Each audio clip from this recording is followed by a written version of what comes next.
when you wrecked and you were walking down that moment, a lot of us lead people, and in a failing moment, what advice would you give to us to help our teams understand that failure can be a gift for learning? Thank you.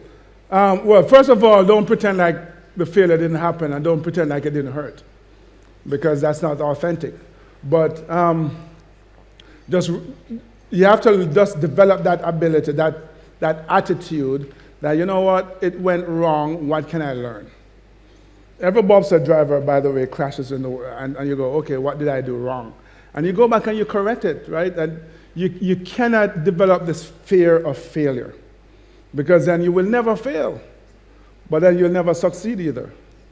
So you have to see it as a learning moment. It sucks in the moment, but you have to kind of give life this middle finger, like, screw it, I'm going to go get it done, watch.